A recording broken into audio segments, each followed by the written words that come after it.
I'm David Knowles, and this is Ukraine, the latest.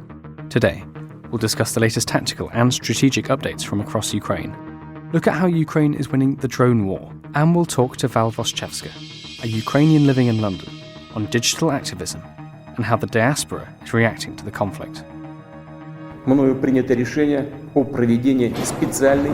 This hideous and barbaric venture of Vladimir Putin must end in failure. Nobody's going to break us. We're strong. We're Ukrainians. Every weekday afternoon, I sit down with leading journalists from the Telegraph's London newsroom and our teams reporting on the ground to bring you the latest news and analysis on the war in Ukraine. It's day 20, and today I'm joined by Dom Nichols, Defence and Security Editor, Theo Mers, Deputy Foreign Editor, and Danielle Sheridan, Defence and Political Correspondent. Dom, let's start with you. What are the latest updates from the ground? Hi, David. Hi, everybody. So overnight, there were a number of strikes on the capital city, Kyiv. A number of residential tower blocks were hit. The mayor, Vitaly Klitschko, has said that 4 people were dead in that. This continues the pattern over recent days, last 3 weeks really, of Russian random and illegal, it must be said, targeting of civilian areas. Kyiv is going to have a curfew from 8 p.m. local time tonight until 7 p.m. Thursday. The mayor has announced, because it's getting, it's always been horrendous, but it looks like it might be going the way of Kharkiv and Chernihiv, in that it's just totally random now and incessant. Elsewhere in the south of the country, around the town of Mykolaiv, the mayor there has said that they've pushed back some of the Russian forces. That town is important because you need to get through that town. Russians need to get through that town to get over the Bug River and then come into any kind of assault into Odessa from the east. And in Mariupol, the siege continues, besieged city on the coast there. That is still, the Red Cross says that city is being suffocated, their words, and hundreds of thousands are still suffering there. The city council have tweeted today that 2,000 cars have left. So even if the cars are absolutely packed to the gunnels, that leaves hundreds of thousands of people in a desperate situation there. Only a couple of other things to note. In Slovakia, has charged 2 people with espionage. One, a former military academy officer, the vice rector of the military academy. They said he's been cooperating with the Russian GRU, the Russian military intelligence, since 2013. And just finally, earlier on today in London, Prime Minister Boris Johnson had a video link with President Zelensky of Ukraine. And Johnson said, we must try to do more, particularly to support you in protecting the Ukrainian people from bombardment from artillery and aviation. So not coming out and saying anything about a no-fly zone, which they've repeatedly said is not going to be, that NATO is not going to set up. But what that means, how they're going to protect from bombardment from artillery and aviation, we've yet to see. There were reports last week, don't forget, Defence Secretary Ben Wallace said that Britain would be looking to send out new Starstreak high-velocity missiles for air defence. So it looks like that may well be ramping up. Thank you very much, Dom. Theo, do you have anything to add to that? Yes, I mean, just to follow on with what Dom was saying, the most striking things today are these images coming out of Kyiv again, of residential buildings being targeted or being hit, large buildings on fire, 2 people reported dead there in what seems to be increasing attack on Kyiv. Obviously, it's been as Dom says, has been in a very difficult situation for almost 3 weeks now, but it does seem like the pressure and the loss of life there is ramping up. At the same time, today, the prime ministers of the Czech Republic, Poland and Slovenia all decided to go to Kiev by train in a sign of European or international solidarity. And they're planning on. We know that they're in Ukraine now. I don't think they've quite arrived in Kyiv yet, but they are planning to meet with Zelensky, and that will be the first time any foreign leader has met with him there since before the invasion, which they said they've decided to do in spite of the security risks, just as a sign of support and solidarity. Obviously, he's been doing he's been having all these conversations, for example, with Boris Johnson today, speaking to the House of Commons earlier. He's due to speak with politicians in the US tomorrow. But this physical presence is diplomatic support on a different level while the city is under increasing attack. Thanks very much, Theo. We also had the story yesterday that the Telegraph covered overnight, that a Russian journalist who protested against the war on the country's most popular TV channel stormed a studio with an anti-war banner. Danielle, I believe you want to speak about this. Yeah, it's just really shocking. I mean, I say it's shocking. Is it shocking? It's shocking that she had the guts to do that, basically, because she would have. So we're talking about Marina of Snikova. She was an editor at Channel One, which is state controlled, and she went live on air with a poster saying "No war." And she would have done that knowing that it would cost her her job, her safety. The sign read, "No war, stop the war, don't believe the propaganda, they are lying to you here." She kind of went on screen during a live broadcast, and you can see footages all over Twitter, but basically you could see her standing behind a news anchor for a couple of seconds, and then they switched to other footage, and her lawyer has since tweeted that her whereabouts are unknown.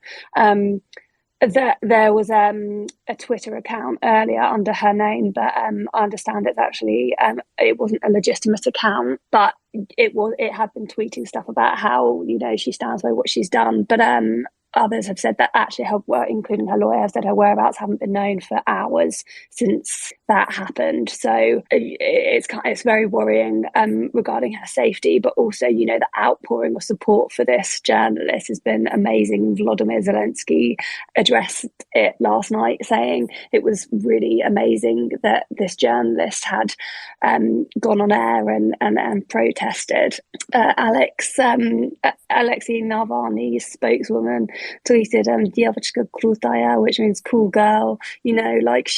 What an amazing woman to go on live on air and protest, knowing what sacrifices she was going to be making. I think everyone is really concerned about her, and I think everyone is just hoping that she's okay. It's just another example of how awful this situation is, and just the sheer levels of propaganda, and how it's so sad that to get the real message across in an authoritarian state can only be done by putting yourself in harm's way and protesting.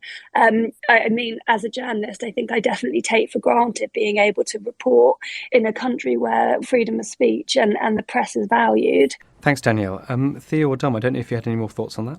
I think the concern, or what we don't know, is what happens to the TV editor now, because there was this new law brought in a week or so ago in Russia that spreading fake news about the Russian armed forces can be punishable now by up to 15 years in jail, and Russia's definition of fake news is saying that there's any war in Ukraine at all. They require journalists to say that it's a special military operation that's aimed at the denazification of Ukraine. So obviously, under this repressive new law, what Marina Snikova has done is illegal, and this would be the first high-profile case where that law has been applied, and we don't know how far the Russian authorities are going to go on that, especially now that it has attracted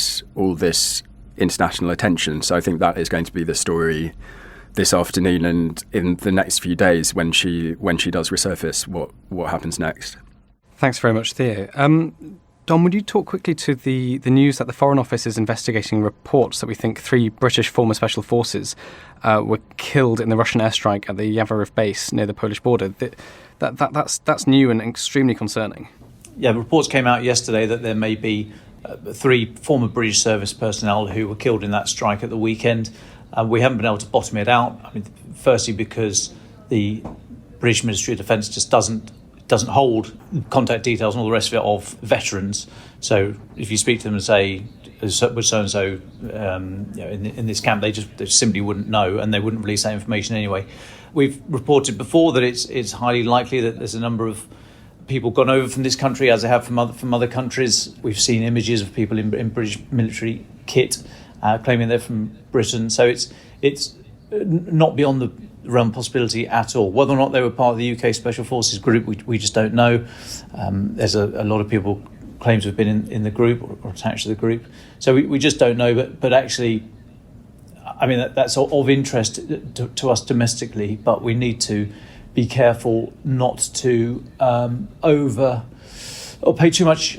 Not too much. That's the wrong way of saying it. But these are three tragic deaths murdered by the illegal invasion, but set against the thousands of deaths that are happening all the time. We should mark it and look into it, but not dwell overly, given the suffering that's being experienced by many people elsewhere in the country. Thanks, Dom. Just one more big question from me, I think. Dom, you've written a really interesting analysis of the drone war in this conflict. Could you tell us a little bit about what you were looking at and what were your conclusions? Yeah, so this comes back to a point that we've been made a few times about how Ukraine seems to be winning the information war. Their use of social media and short films and use of TikTok and all the rest of it has been immense, really. Of course, you should again, big health warning on all these images that we receive of alleged destruction of Russian equipment and all the rest of it. But just the sheer quantity of it stands in stark contrast to the very, very little that's coming out from the Russian forces.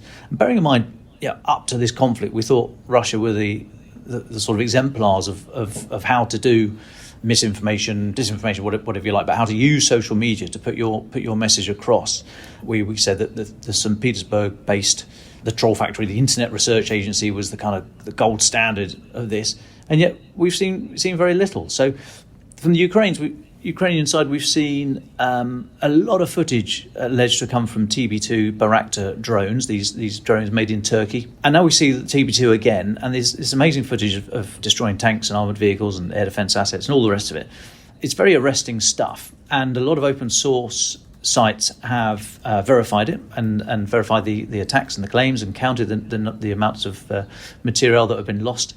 And yet very little coming back from the other side. So I was just in the piece today, I was just asking, I wonder where the firstly the Russian drones are, and secondly why there's so little footage on social media of hitting Ukrainian positions. Of course there's some, but it's nothing like what Ukraine have been delivering.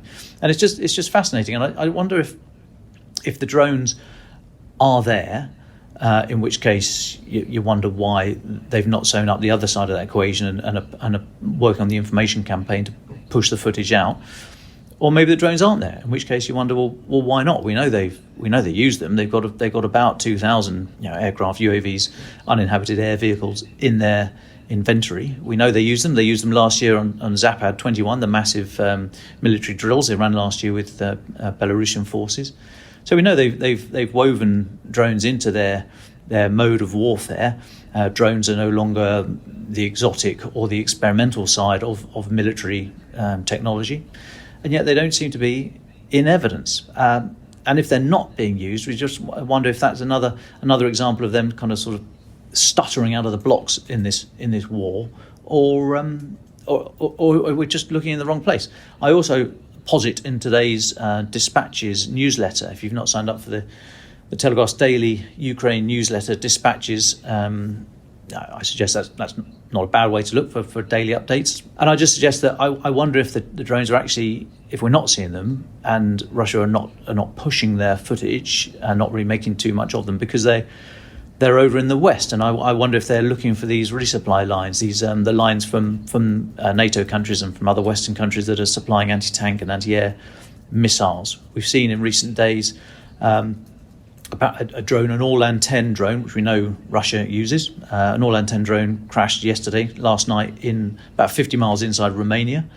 Last week there was that the very old Soviet Tupolev, I think it was 141, but a Soviet-era drone that somehow flew right across Hungary and crashed in in Zagreb, the capital of Croatia. There's also reports from Hungary that they had to scramble jets because there was a drone incursion in their airspace. So there seems to be a lot of stuff happening in the West, and I just wonder if Russia's actually concentrating its drone fleet and looking for these resupply columns. I don't know why they're not trying to get on the front foot in the information war by showing footage, as the Ukrainians are, of drones destroying tanks and other stuff. It's very perplexing. Thanks very much, Dom. That's absolutely fascinating. I'd like to invite to the spaces now Val Voshchevska, Ukrainian living in London. Val, thank you very, very much for coming on to talk to us. I'm just wondering, what's your reaction to listening to the news we're bringing today? Well, first of all, thank you so much for inviting me and giving me the opportunity to put sort of, I guess, a human phase story to the conflict in Ukraine, because I think we talk a lot about, which we have to talk about, the facts of what's happening on the ground, the analysis of what's happening on the ground. But I personally think that it's quite important to still keep thinking about the people and their lives and their stories and their hopes and their thoughts, and just in general how this is affecting normal human beings in Ukraine, which is why I think it's great that I'm able to talk to you all today. And just in terms of some of the news that you've covered today, and I was just thinking about the drones thing and the information warfare, and why Russia is potentially not using the footage or not taking any footage. I think they're petrified, and this is obviously my personal opinion, but they're petrified of the truth leaking. I think it's probably pretty hard at this point to show anything that will not point to the destruction that the Russian army is causing in Ukraine, which is why I personally think that they're probably not responding to some of the footage and some of the narrative work and some of the sort of information side of things from the Ukrainian from the Ukrainian government in the same way. So that's kind of my take on this particular topic. Thanks very much, Val. So would you tell us a little bit about yourself? Where are you from in Ukraine? Yeah, of course. So I was born in Kiev, the capital. My family's half from the Chernihiv region, and my mother's family is from the Kiev region. I grew up for most of my life in Kiev and studied abroad since I was about 16 in the UK. And I live currently in London and work in London. And obviously, a lot of the things that I used to do in my day-to-day life changed quite significantly as of a couple of weeks ago. And so I've really shifted what I'm doing in focusing on sort of mobilizing people in the West and around the world to support Ukraine and use social media and sort of digital channels to be able to educate people about the history and the culture and in general the sort of feelings and thoughts of Ukrainian people. We were chatting before we started this space, and I said that Ukraine, I think, sits on the edge of a Western European's consciousness slightly. Most of us probably haven't visited. We don't have much of a sense of what daily life is like. Could you give us that? What does Ukraine mean to you? I think Ukraine means a lot of different things to me. Ukraine is obviously my home, where my parents grew up, my grandparents grew up. As someone who's sort of lived abroad, I've always been, for me, Ukraine has always meant freedom, has always meant resistance against sort of autocracy, and it always represented sort of this, spirit of Ukrainian people to fight for a better future. I went essentially through, 2 revolutions, and now I'm going through apparently a war within Ukraine, and so this is something that a lot of us have grown up with, and the fight for democracy and human rights and freedom of speech has always been something that we've been quite interested in and feel quite passionate about, which is why I guess you all are seeing the way that Ukrainian people right now talk about their country and are certain, as am I, in our victory and in a better future for our people in our country. And so for me, it means a lot of things, of course, but first and foremost, it's always meant this sort of, spirit of freedom and day-to-day life. It's not much different to a lot of places in the world. It's quite similar. Like last time I was in Ukraine was actually in January. I was looking for a location to get married, and there's just such a vibrant culture and so many different new restaurants, such a cool clubbing scene. There's, the architecture is also absolutely beautiful, and it's just terrifying for me to think that some of it is getting destroyed as we speak with you all today. And not just the architecture and the buildings, but also the people that are so sort of thoughtful and so full of hopes for the future. And just talking about the people, I imagine every single Ukrainian now probably has a war story. Could we ask what's yours and your family's? So I was very fortunate, and I guess now realizing this privilege, to have my parents visit me 2 weeks before the actual, latest iteration of the war started. This was always planned, but when Russia attacked Ukraine at 4 a.m. a couple of weeks ago, the first thing that I woke up to was, my parents on the phone screaming to the family that we still have in Ukraine. So all of my both my mom's and my dad's family were in Ukraine, in Kiev at the time. And so the next couple of weeks for us was sort of, how do we support them as well as we can, and how do we support those who want to leave safely. So we managed to get one of my uncles and his wife out of the country, and we tried to get my grandmother out, who had Parkinson's, but unfortunately we got her over the border in Hungary, but she passed away recently. So we're just, my way of dealing with this is celebrating Ukraine and celebrating my grandmother and celebrating everyone who's still fighting, my friends and everyone around me, all of my Ukrainian connections, just celebrating our spirit and sort of trying to do as much as I can to help people in Ukraine. Well, we're very, very sorry to hear about your grandmother. Just wanted to ask you quickly about your contemporaries, young Ukrainians, potentially in the diaspora, looking back. What does it feel like to look back on your country at war? Well, I think for us, it's like, the concept of looking back. It's a weird one, because you feel guilty about not directly being able to help, like directly within the country right now. So I know that a lot of us have been doing everything else possibly imaginable over the past couple of weeks. Everything from, I have friends who are like personally trying to source things that they can get into the country, buying loads of stuff, putting it in a car, like driving across the border to Poland and then to Lviv, and trying to get that to people that they know. I have friends who are doing a lot within the media sphere, the social media sphere. There's been like a massive boom of social media sort of activism and education across the board from Ukrainians in the diaspora within Ukraine.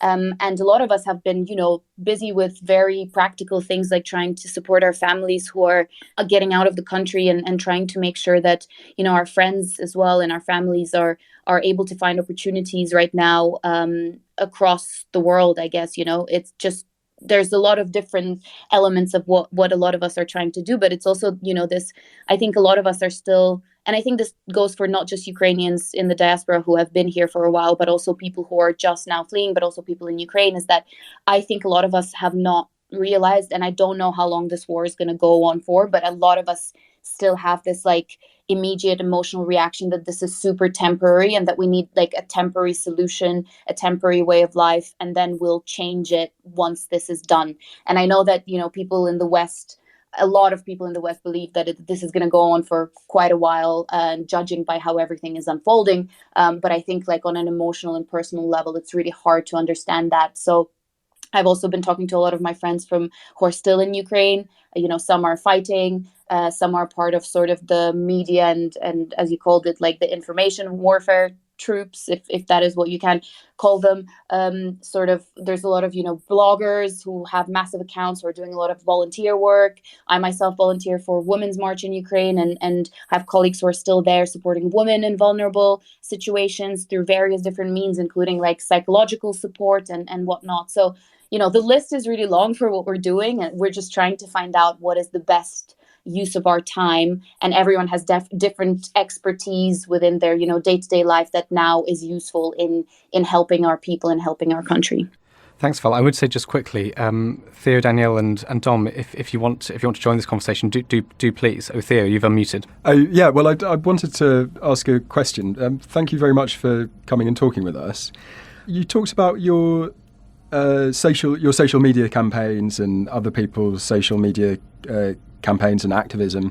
I just wondered what kind of response you'd had to that. Do you feel like you're reaching people who sort of really knew very little about Ukraine before, or is it more people who are politically engaged anyway? And are you getting any sort of pushback from trolls or sort of from people with maybe a sort of Kremlin narrative? I'm wondering how that has been for you and how well you think it is working. Well, my background is in sort of social media, both within the media and the activism space. I worked at Newsweek and Amnesty International, and so I'm just using that right now as much as I can in this context to educate people. So as of before January, there was very little content on social media that was digestible on Ukraine in English or in other languages, but Ukrainian. There's of course a big and diverse sort of group of people and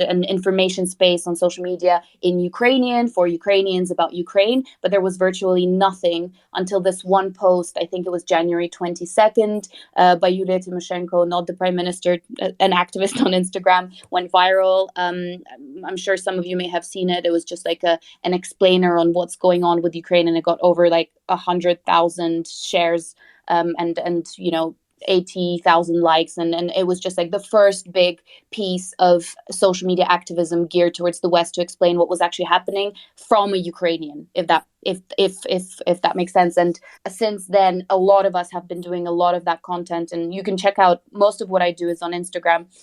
It's the same account. You can find my name on Instagram and check out what we've been doing.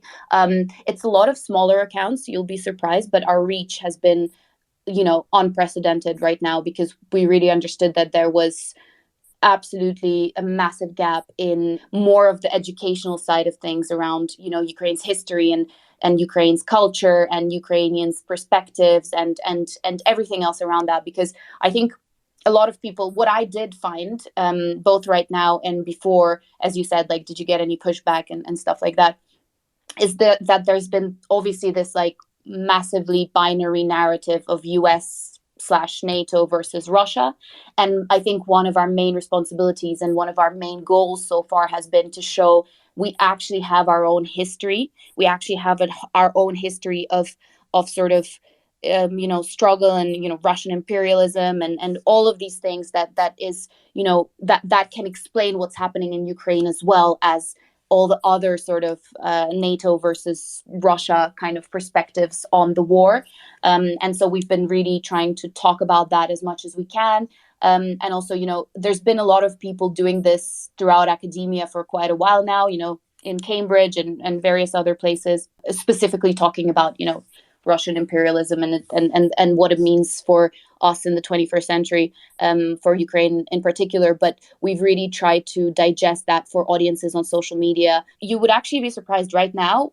We were talking about this yesterday with another person who's doing this with me, and there's not much pushback from, as you said, like pro people with more Kremlin leaning perspectives, which is, I think, a real testament to what the platforms are doing right now. So Instagram and Facebook and Twitter, I know that they've messed up quite significantly in previous times.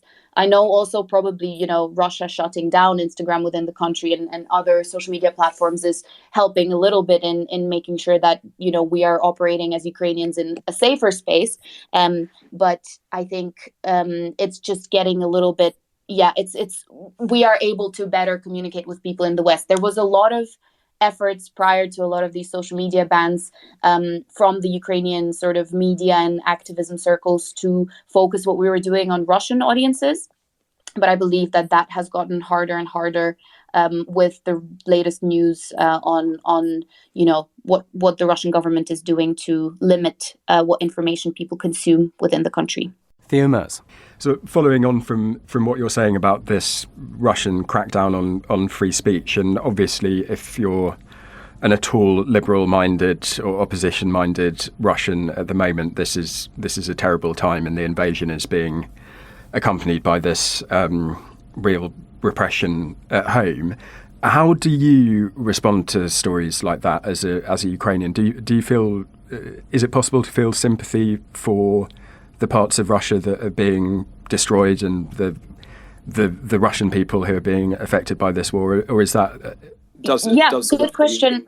I try not to focus on that because my main goal and responsibility is to center the experiences of Ukrainians and make sure that Ukrainian voices are being heard. And if I spend my energy on, talking about the way that, Russians feel right now, then I won't have energy to do the things that are directly impacting my country, and the way that everyone else views my country and understands our history. And so, as I'm sure any Ukrainian will tell you, I have loads of Russian friends, and I know that a lot of people don't support this. And in no way, when we talk about Ukraine, are we sort of ignoring the Russian people who support Ukraine. But we're just asking everyone to for once pay attention to sort of what we have to say to our country, to our culture, and celebrate us. Just because you're celebrating one country and one culture, it doesn't really mean that you're disregarding or demeaning a different one. And so I would just say that, as much as possible, I try to not necessarily right now engage with some of the other issues that are going on around, the way that more liberal Russians are feeling. I think it's important to celebrate, moments of heroic sort of activism amongst Russians. And we will do that. I just really want us to be able to focus on the Ukrainian experience and for once to make sure that we are being heard, and to put, as I said before, sort of a personal perspective on what is happening in Ukraine. I had a question. Danielle Sheridan. I think it's 90,000 British people have opened their homes to take in a Ukrainian refugee. What are your thoughts on that? I mean, I think we as a population are like overwhelmed by the generosity of British families. So I'm curious to know what your thoughts are. I spent the whole of today trying to fill out an application for my parents for the Ukrainian family scheme. And because my parents are in the UK, I can't do it, which is a little bit bizarre. It's like physically impossible via the link that they gave you. So I think there's like a lot of limitations, both like practical and I think at a government level as well, to what is happening in terms of supporting Ukrainian refugees. And I knew this would happen. I had personal messages from my colleagues, from my friends in the UK saying like, if you have any friends, if you have any family, we have a spare bedroom, we have a spare room, we have this and that. And it's such a beautiful thing to see the support for so many of us. I think they're just from my personal opinion, there should probably be a bit more support from the top level to make sure that this is actually possible, and that a lot of the limitations, even if oversights, like I just said about my parents who are physically in UK, who are not able to properly apply for this Ukrainian family scheme, I think it's just a matter of time, right? Because things are developing so quickly that it's just like from one day to another, things change. So we just need to wait and see what happens. And I think one thing I also keep saying is, I think according to the UNHCR, 73% of refugee populations around the world, people live in neighboring countries. So I think the biggest populations are like in Turkey, in Uganda, in Colombia. And this is why I think Poland and Hungary and Slovakia and Romania have been sort of so taking on a lot of Ukrainian refugees, because we're literally neighbors. And it's similar to, other wars that have happened over the years. The countries that border the country immediately are the ones who have to be a bit faster with the way that they accept people on the border and across the border. And so, when sometimes I read, articles comparing sort of refugee treatment. And I just want to say that I really hope that this just is a wake-up call for all countries, and all particularly European countries, to just look at their refugee policies one more time and see how can we be as welcoming and as supportive to people who are fleeing wars as we can, no matter whether they're from Ukraine or somewhere else. Dom Nichols. Yeah, hi Val. Thanks so much for doing this. It's really, really good to hear your voice and your stories. Just interested in your view on how we're covering the war over here. The British media as a whole, and I suppose all international media, we send our journalists out. And I just wondered if you felt that was the best way of getting the message out, or if we should be trying to use sort of local journalists a little bit more. Well, one thing which I think you all have been doing quite well, all foreign media, is being quite careful about the time of Ukrainian people and their safety, and, not overwhelming us, because we are directly impacted by what's happening. And a lot of the time, as I said in the very beginning, when David asked the question, is like half of the time I'm doing my activism stuff and, educating people and talking to the media and talking to other people and things like that. And half of the time I have to do very practical things like, trying to find a place to stay for my friend who's fleeing with her kid. And so I think a good thing that the media in the UK has been doing is, and I think across the board, is every time I've spoken to someone, everyone's been very, including David, who reached out to me, is just like, we are acutely aware of how this impacts you, and we would love to have you speak to us, and we'd love to speak to you, but we just need to be really careful about your safety and time and other things. And I think this is particularly important for journalists within Ukraine. I think, I think it really depends. I think it's such a tough situation. I know we all saw the terrible news a couple of days ago about the American journalist who sadly was shot on a Russian checkpoint, and it just puts, it's a situation of war. We just need to do whatever we can to highlight what's happening, whether that's using Ukrainian journalists or not. I think what a lot of people can probably do better, and I'm sure many of you agree with me, is sort of make sure that, along the coverage of like the factual, practical, theoretical, analytical stuff, that there's still quite a bit of sort of coverage of human stories, how this is impacting people, how this is impacting their, data. I'm sure there's so many incredible people who can tell you about so many different experiences that they have had both in this war, prior to this war, that I think that's what potentially, and the longer the war goes on, the more we are likely to forget about the people that it impacts. And I think it's just normal, natural human, behavior and approaches to this. So I think it's just like reminding yourself sometimes that, on a daily basis, for some people, their lives sort of paused at the point in time when the first bomb or rocket hit Kiev and Kharkiv and Chernihiv and a lot of other cities across Ukraine. Thanks so much, Val. I guess one final question from me is, what is there something you miss the most about Ukraine? When you get back there, what's the first thing you'll do? I miss my family who are still there, my mom's uncle and my godmother and their whole family, and my dog are still there. And I the first thing I'll do is obviously see them and hug them and celebrate our victory together, and just being there with people I love is going to be something that I really look forward to. To stay on top of all of our Ukraine news, analysis and dispatches from the ground, subscribe to The Telegraph. You can get your first 30 days completely free at telegraph.co.uk/audio. Or sign up to Dispatches, our daily Ukraine newsletter, which brings stories from our award-winning foreign correspondents straight to your inbox. You can listen to this conversation live at 1 p.m. each weekday on Twitter Spaces. Follow The Telegraph on Twitter so that you don't miss it. If you found this show helpful, follow Ukraine the Latest on your podcast app, and if there's something we could do to make it even more useful, please do let us know. You can email podcasts@telegraph.co.uk. Ukraine the Latest is produced by Louisa Wells and Giles Gear, and on Twitter, Sophie Coe.